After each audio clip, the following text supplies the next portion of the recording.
আমাদের বাংলাদেশের বিজয় দিবস 16ই ডিসেম্বর বিজয় দিবস আমরা অর্জন করি, আর এটার প্রজ্ঞাপন জারি হয় 1972 সালে 22 জানুয়ারি। তো আমাদের বাংলাদেশের এই যে আমরা নতুন এক বাংলাদেশ দেখতে পেরেছি, আমরা যে বিগত যে স্বৈরাচার সরকারকে আমরা পতন ঘটিয়ে এই যে আমরা বিজয়ের মুখ দেখতে পেরেছি, এটা হচ্ছে বাংলাদেশ ইতিহাসের সবচেয়ে বড় বিজয় মনে করি আমি।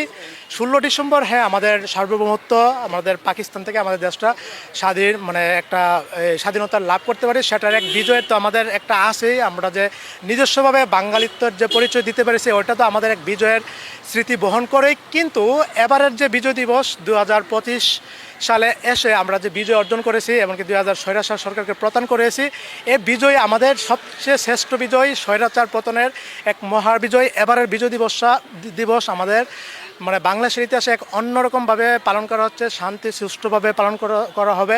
এমনকি সর্বোপরি আমার মনে হচ্ছে যে বাংলাদেশ দুইটা বিজয় অর্জন করেছে। এক, আমরা যখন পাকিস্তান আমলে ছিলাম, সেখান থেকে পাকিস্তান থেকে বিভক্ত হওয়ার পরে আমরা যে বিজয় অর্জন করেছি, এটা এক বিজয়।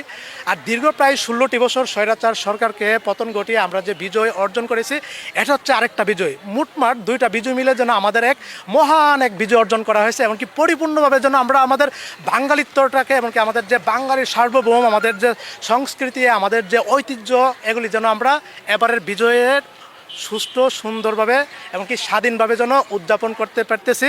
সুতরাং অবশ্যই বলা যায় এবারের বিজয় দিবস বাংলাদেশের জন্য এক গৌরবময় বিজয় দিবস, এক ঐতিহাসিক বিজয় দিবস।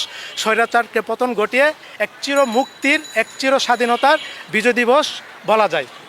আসলে এবারের বিজয় পাকিস্তানি সৈন্য আত্মসমর্পণ করে, তারা সবাই মিলেই যেন আমরা বাংলাদেশকে ওন করতে পারি, বাংলাদেশের বিজয়কে ওন করি। আপনি স্বাধীন বাংলাদেশে বসবাস করতেছেন এবং বিজয় দিবসকে বর্তমান প্রজন্ম বাংলাদেশকে পুরোপুরি ধারণ করে, বিশেষ করে ঢাবি শিক্ষার্থী যারা আছে, আমি বিশ্বাস করি